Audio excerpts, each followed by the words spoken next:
Doutora Luciane Maria Ribeiro Neto, docente no curso de graduação em farmácia do Centro Universitário São Camilo. Ela vai falar para a gente um pouco sobre automedicação como risco de dependência. Uma salva de palmas para a doutora Luciane. Boa tarde. Eu sou do Conselho Regional de Farmácia também, né? Então, representando o Conselho, que é um dos patrocinadores desse evento. E a gente vai falar, representando aqui o Conselho, então eu vou falar sobre automedicação como risco de dependência química. Depois de tantas falas, de tantas apresentações, eu vou falar um pouco mais de coisas mais técnicas, né? Mas que também são muito importantes e que eu espero que vocês aproveitem a apresentação. Então, a gente precisa primeiro entender o que vem ser automedicação, né? Então, quando a gente fala de automedicação, a gente entende que é o uso de medicamentos sem a prescrição médica, né? Então, ou seja, nenhum médico fez aquela prescrição para a gente, não foi receitado por alguém. E o próprio paciente, né, o indivíduo, ele decide qual medicamento ele vai utilizar sem orientação nem de um médico e nem de um farmacêutico. Então, é isso que a gente entende como automedicação.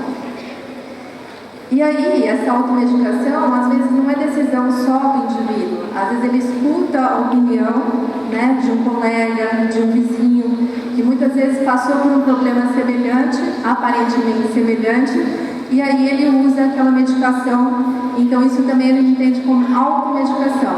E a mesma coisa quando a gente vai à farmácia e o balconista, né, que não é um profissional da saúde, ele vai e indica um medicamento para uso. Quando o balconista faz essa atitude, por ele ser um profissional ali, que está trabalhando, a gente entende até como exercício legal da medicina.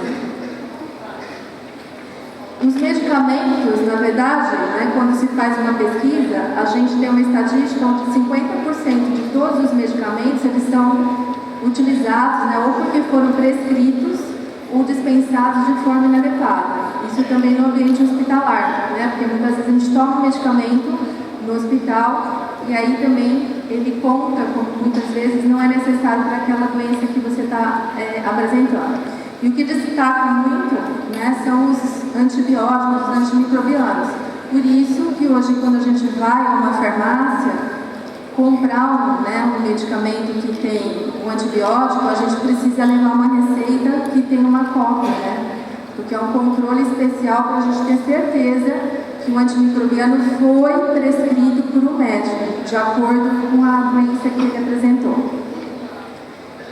O uso inadequado, né, de medicamentos proveniente dessa automedicação, ela traz o problema da gente não estar sendo orientado adequadamente, porque medicamento tem hora certa para tomar, tem maneira certa, né, para se administrar esse medicamento, e ele vai depender também da doença que a gente apresenta. Então, isso é uma desvantagem muito grande. O abuso de medicamentos, que vem ser o tema, né, do que nós vamos abordar, e até o mascaramento de uma doença, certo? Então, às vezes a gente esconde os sintomas usando o medicamento e a doença ela vai evoluindo. Então, isso é uma grande desvantagem que a gente tem. E quando a gente faz isso, que risco que nós vamos ter aí? As reações alérgicas, né? Porque a gente precisa saber. Às vezes a gente não sabe que aquele medicamento tem aquilo que a gente tem alergia, né? Então, por isso, se a gente conversar com um profissional de saúde, no caso o farmacêutico lá na farmácia, a gente consegue saber se aquele medicamento tem aquilo que eu já apresentei alergia. Pode dar diarreias, tonturas, enjoos, a perda da eficácia do medicamento, aumentar o efeito colateral. O que é o efeito colateral? Aquele mal-estar que a gente tem em decorrência do uso do medicamento. E a dependência, né, que a gente vai entender melhor como que ela funciona. A Vigilância Sanitária de São Paulo, em 2007, ela fez um estudo, né, de um levantamento dos casos de intoxicação, e aí 40% dos casos de intoxicação registrados aqui no estado de São Paulo foram causados por medicamentos. Representaram 49.743 casos, né?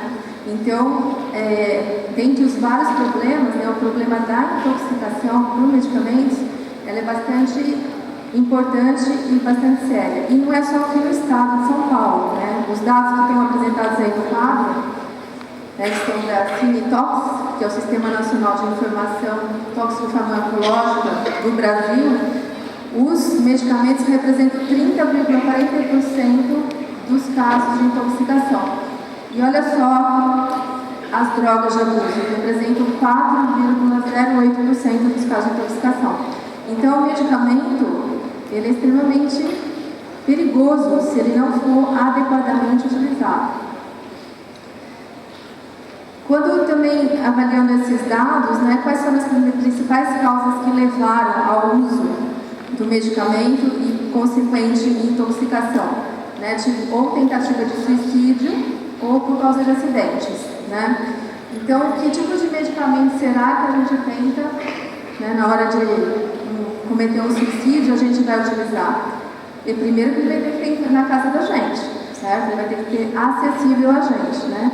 Então, qual será o medicamento, né, que todo mundo costuma utilizar para fazer tentativa de suicídio? E os acidentes, por que eles acontecem? Acidentes acontecem com o quê? Com crianças, porque, como já foi falado aqui anteriormente, né, pelo Paulo, ele deu exemplo dos pais usando medicamentos para se acalmar, para dormir bem. Então, isso será que não induz uma criança a utilizar o medicamento também? Né? E aí, olha só a faixa etária que a gente tem. Então, quando são menores de 5 anos, são as principais vítimas, aí no caso são acidentes, e adultos entre 20 e 29 anos, né, o jovem, né, que daí já são nas tentativas de suicídio, certo? E olha só quem são os medicamentos, né? Então, nomes técnicos deles que eu vou traduzir para vocês, né? Então, quem são os benzodiazepínicos? Os benzodiazepínicos são os calmantes e os tranquilizantes, que o Paulo falou aqui antes, né?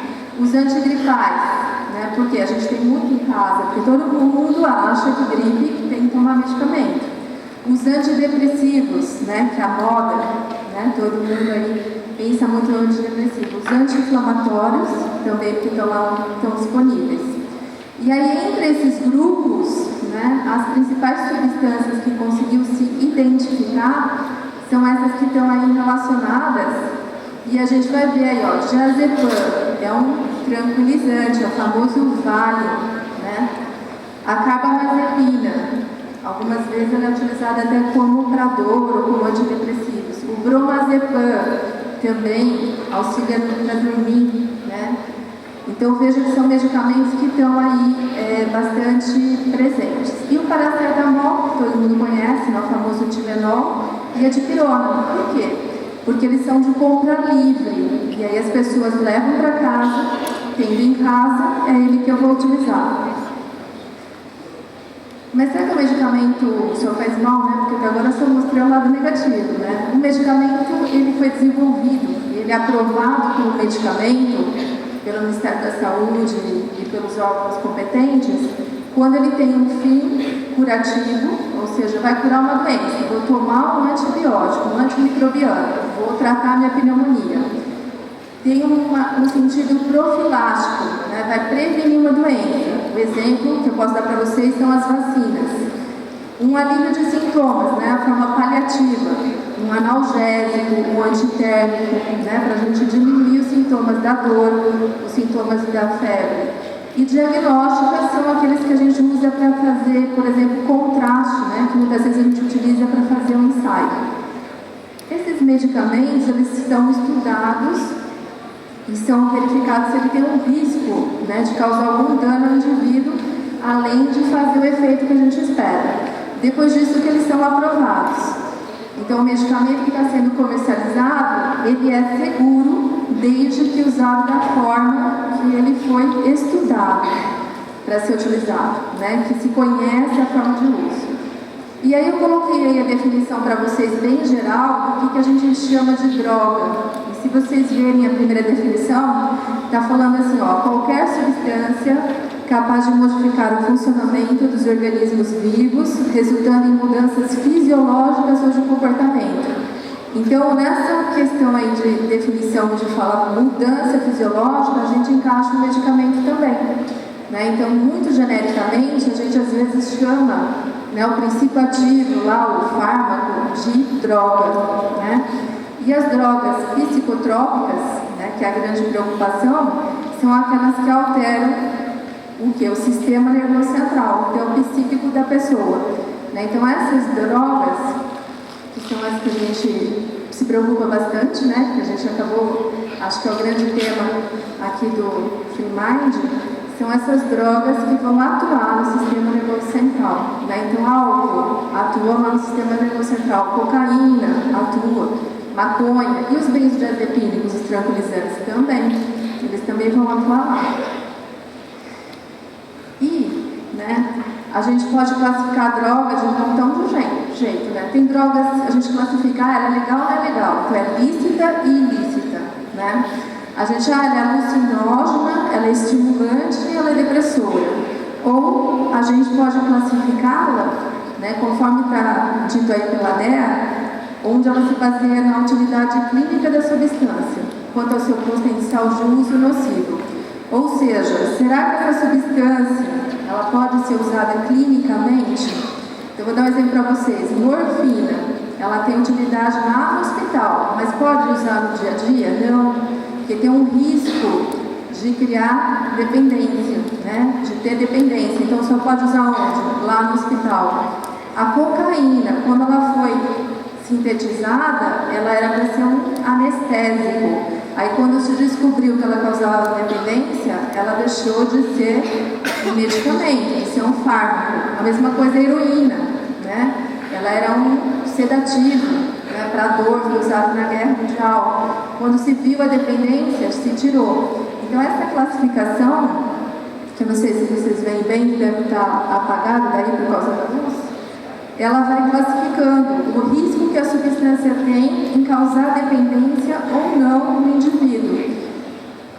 Por isso, né, que a gente, quando vai comprar um medicamento, tem aquele lá, que está representado aí pela caixinha branca, é aquele que não tem tarja nenhuma, que aqueles são isentos de prescrição, certo? Então eu vou lá e compro uma dipirona, ela não tem tarja. O paracetamol não tem tarja nenhuma, porque o risco de dependência e o risco de intoxicação é menor, mesmo, né, só quando você usa, por exemplo, de forma abusiva, você corre o risco, como eu falei anteriormente. A de tarja vermelha precisa ter prescrição médica, certo? E a de tarja preta são aquelas que, além de ter prescrição médica, elas têm que ter um uso controlado, porque são principalmente as psicotrópicas, porque elas podem causar dependência, né? Então ela vai numa farmácia, ela vai ficar trancada. Esses medicamentos não têm acesso de ninguém, só do farmacêutico, né? Então é isso, assim que se divide, pelo risco que a gente tem. Os de branquinho lá, que é sem prescrição, que não tem nenhuma tarja, a gente precisa também usar com orientação, né? Então, procura o farmacêutico, aí porque assim, é isento de prescrição médica, mas não significa que a gente não precisa ter orientação para utilizá-la adequadamente. Porque paracetamol mata? Pode matar. Vocês viram lá na tabelinha que eles estão entre os principais, paracetamol e dipirona.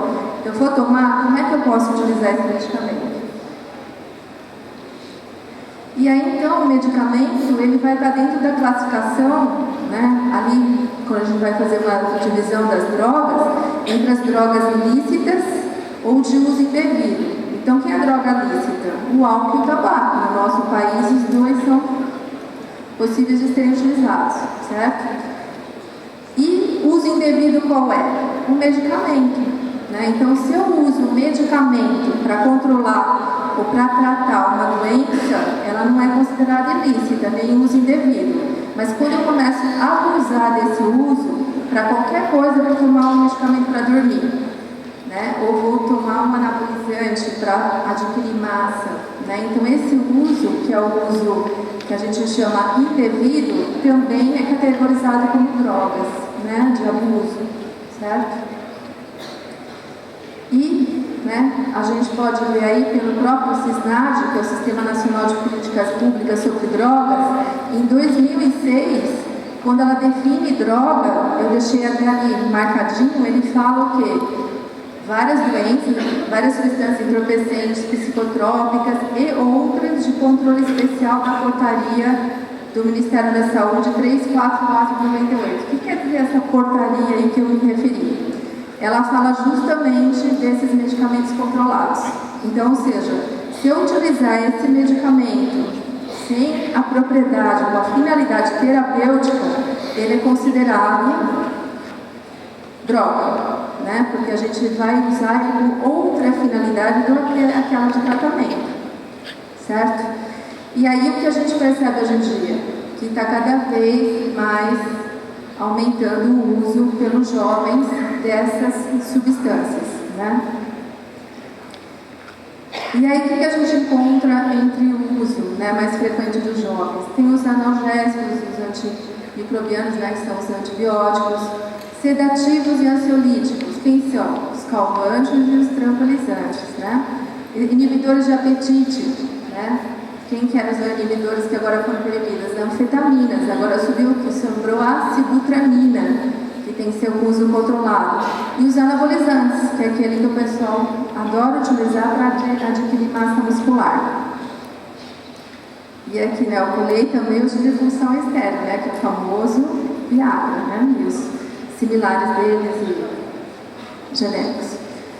Bom, então o que acontece com isso? A gente começa a ver que o medicamento, embora a gente não tá aos nossos olhos como estão as drogas e nos chocam, né, os medicamentos também é uma questão de saúde pública, né, o uso inadequado dele. Só pela estatística que eu mostrei para vocês de intoxicação com medicamentos, a gente já tem que se preocupar, né? Só que não é uma coisa que salta aos nossos olhos como salta o problema com as drogas, né? Talvez ele não agride a sociedade de forma tão intensa, mas ele também é um dado extremamente importante que a gente tem que se preocupar. E entre tantas estatísticas aí que eu falei para vocês, eu coloquei mais uma aí, que é da Junta Internacional de Fiscalização de Entorpecentes. Em 2006, eles mostraram como sendo o Brasil, no consumo de anfetamina, que é para emagrecer, é o que faz a gente perder o apetite, né? São os chamados anorexígenos, 9,1 doses diárias para cada 1.000 habitantes, que é uma quantidade extremamente elevada. E aí, tanto é a preocupação que a Anvisa, né, que é a Agência de Vigilância Sanitária, que tem que cuidar disso, né, que tem que se cuidar do medicamento, tem que cuidar de termos o medicamento em condições também adequadas, ele instituiu um sistema de controle dos produtos, né? Então, o que significa isso? Por via online, né? O farmacêutico, tudo que é consumido, comprado naquela farmácia, ou ele compra ou ele dispensa, tem que ser notificado. E antigamente era feito num livro. E agora com esse sistema que permite, a gente começa a ter estatísticas, né? Por quê? Porque esses dados vão sendo transmitidos continuamente para a vigilância sanitária. E com isso, né, qual que era o objetivo disso daí? Por quê? Por que tanta gente toma tanto medicamento? Ou está vendendo de forma ilegal, ou o médico está prescrevendo desnecessariamente, né? Tá certo? Ou está tendo vias alternativas aí, né? Como a gente sabe que tem, né, tráfico de medicamentos dos países vizinhos para cá, né?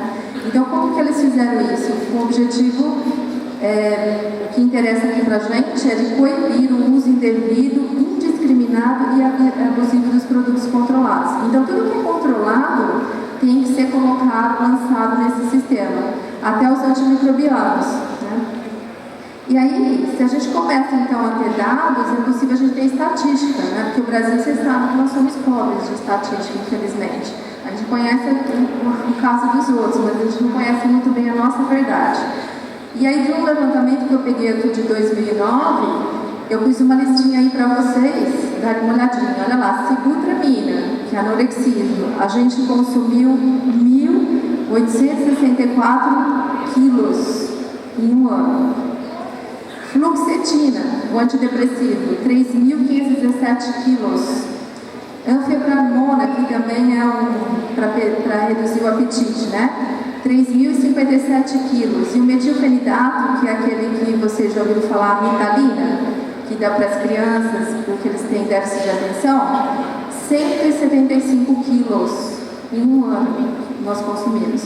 E aí, né? Isso tudo caminha de uma forma tal que vai se tentando tomar providências para cada vez tentar ter um controle mais efetivo sobre esses dados. Como eu falei para vocês, né, como a gente estava falando lá no início dos problemas, dos riscos que nós temos, né, que medicamentos que eram importantes, né? Eu ressaltei aqui os sedativos e calmantes, né, que para nós a gente fala os benzodiazepínicos, e os anabolizantes, só para ilustrar, né, de fato a importância disso. Quem são então os sedativos e os calmantes? É aquele que vai, de modo geral, atuar no cérebro do indivíduo e quando ele está principalmente no estado de excitação acima do normal. Então você vai ficar tranquilo, ele pode levar ao sono, né? E aí a gente chama, né, dentro, farmacologicamente falando, ele tem uma propriedade ansiolítica ou hipnótica e sedativa, né?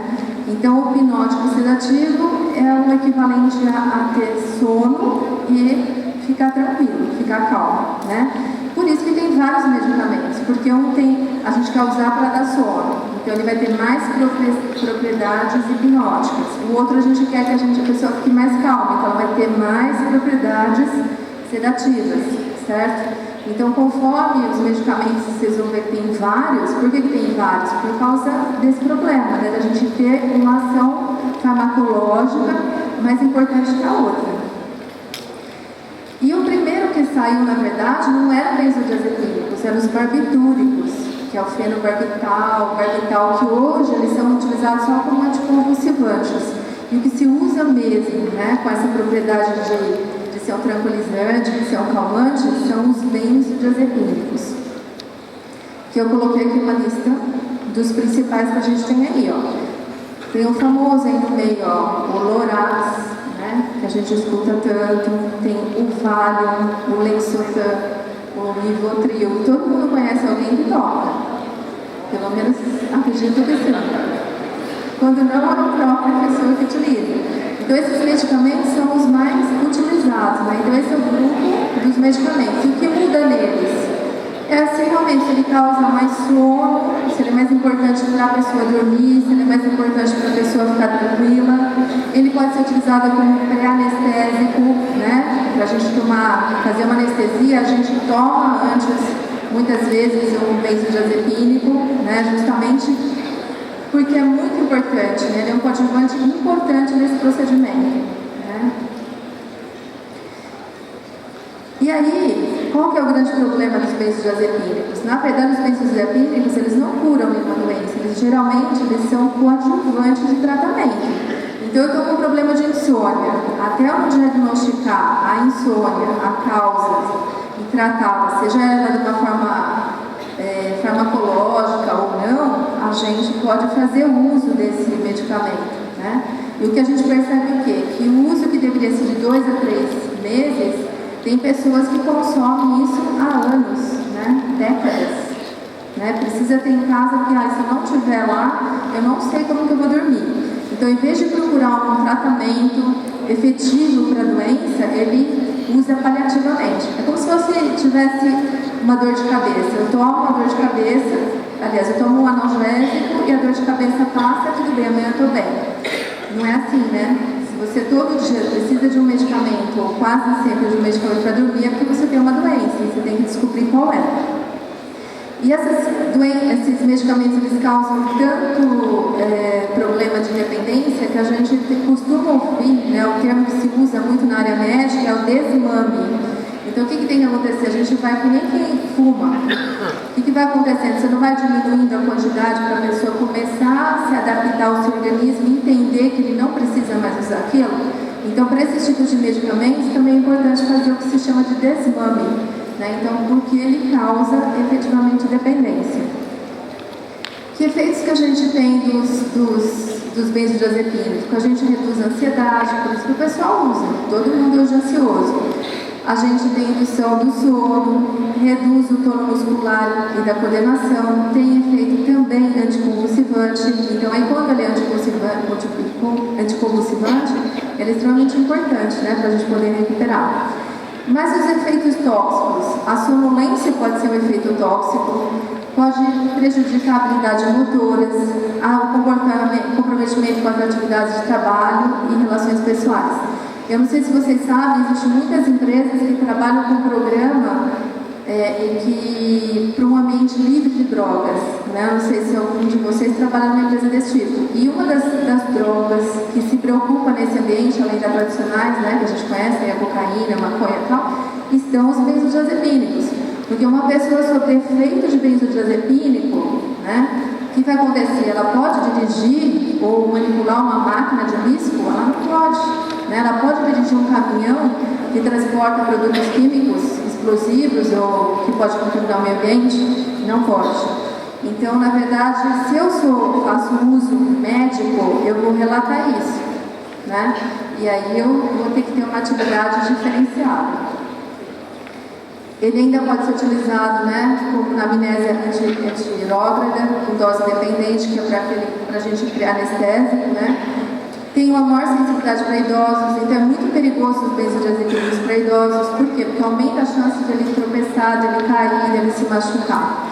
O álcool potencializa o uso, porque os dois atuam no sistema nervoso central. E o álcool, embora todo mundo ache que ele é estimulante, porque você fica alegre no começo, ele é depressor, né? Auxilia no procedimento diagnóstico. Eu vou fazer uma endoscopia, incomoda, né? Então vamos tomar um sedativo antes, né? Um benzodiazepínico. E tem o uso criminoso também. Já ouviram falar do crime da Boa Noite Cinderela? Então, uma das drogas que é utilizada é um benzodiazepínico. Porque a pessoa, se vocês já fizeram anestesia um dia, vocês conversaram com o médico e nem sabem que conversaram, depois ele te conta. Você fala, você falou comigo, eu nem vi. A mesma coisa. Então, esse efeito da Boa Noite Cinderela pode usar um benzodiazepínico.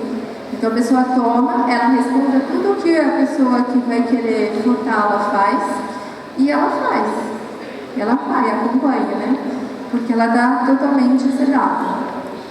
E tem a importância, né, que tem uma grande variabilidade entre os indivíduos, ou seja, cada um de nós responde diferente. Então, posso tomar um medicamento que meu vizinho toma? Não posso. Eu tenho que saber, né, o médico tem que decidir isso.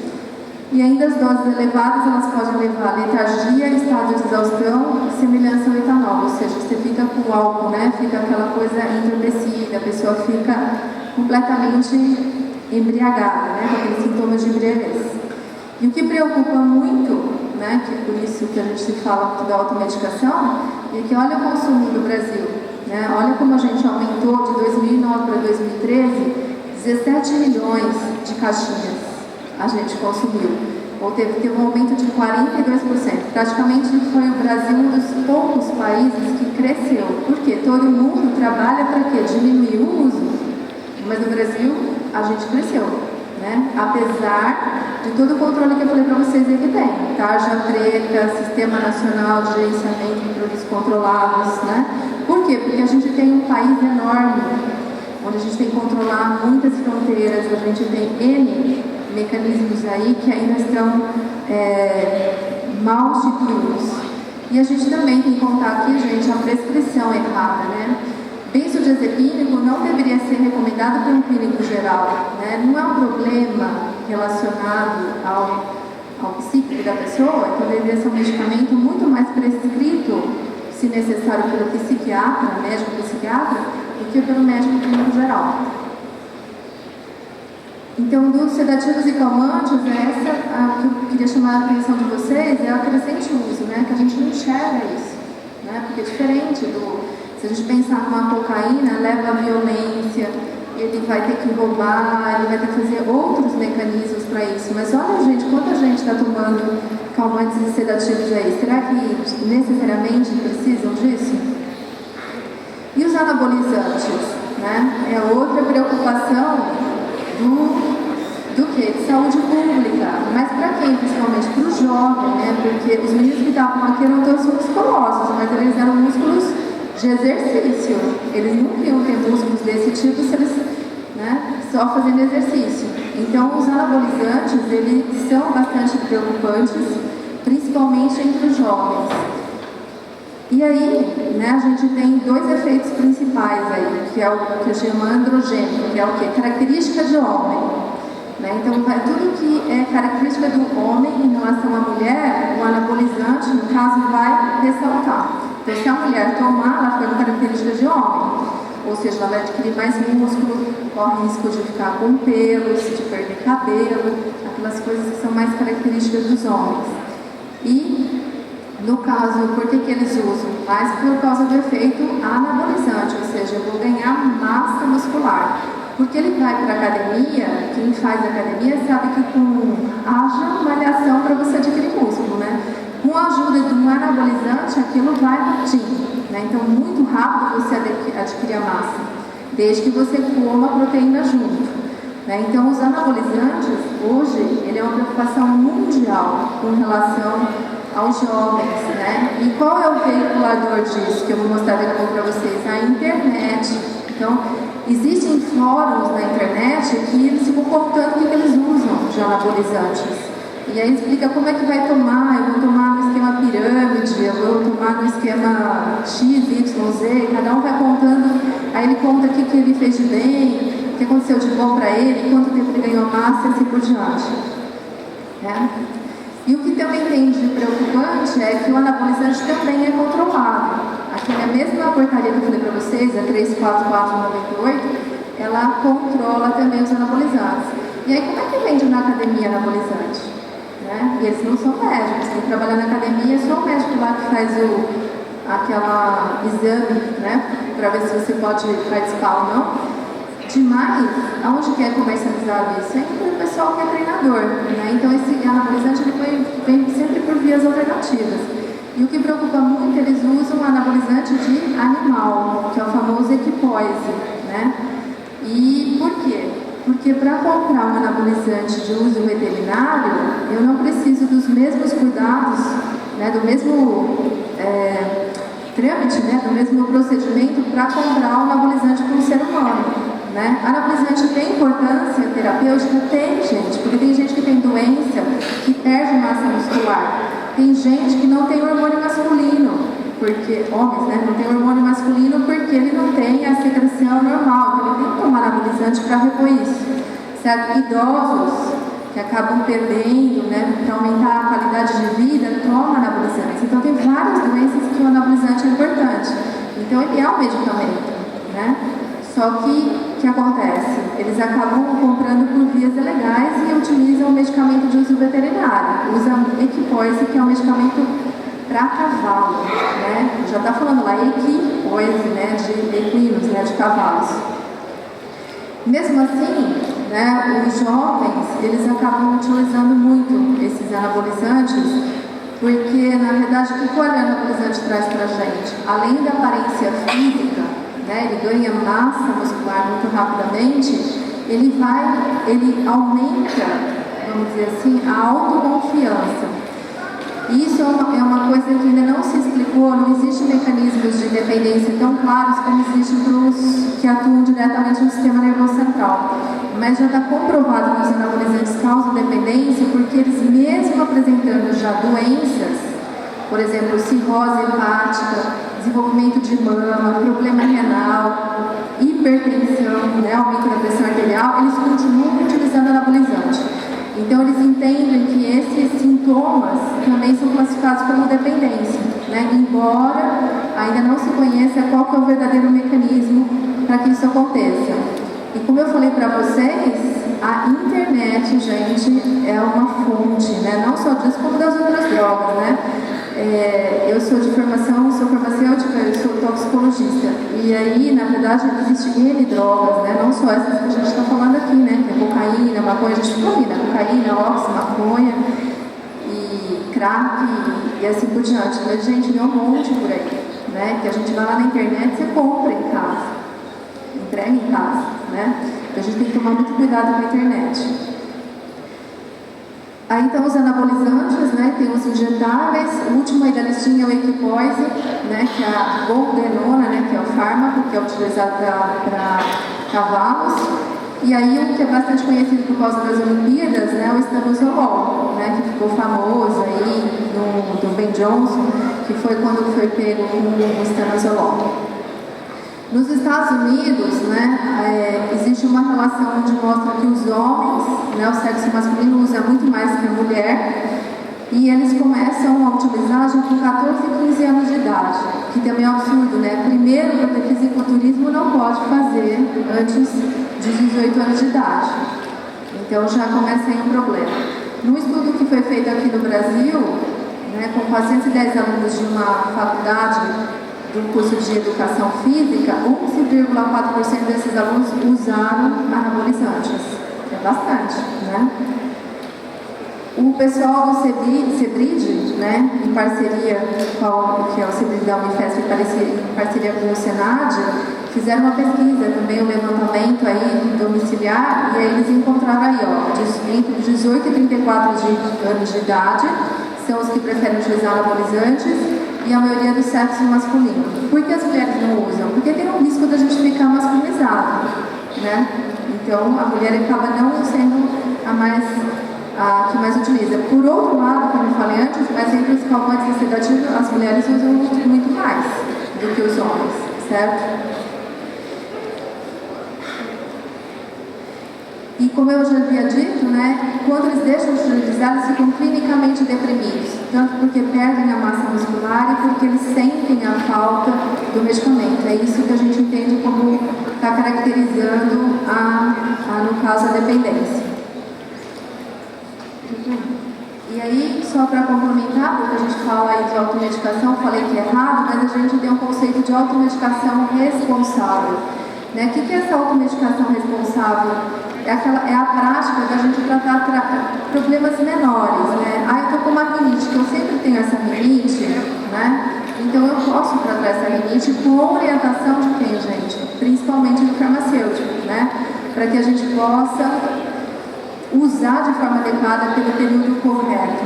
Então, a automedicação responsável, ela é aceita pela Organização Mundial da Saúde, assim como ela também é entendida deixa eu mostrar aqui para vocês, pelo Conselho Federal de Farmácia, onde fala que a automedicação responsável é responsabilidade do farmacêutico relativamente a cada doença que possa ser objeto de sua intervenção no processo de saúde-doença.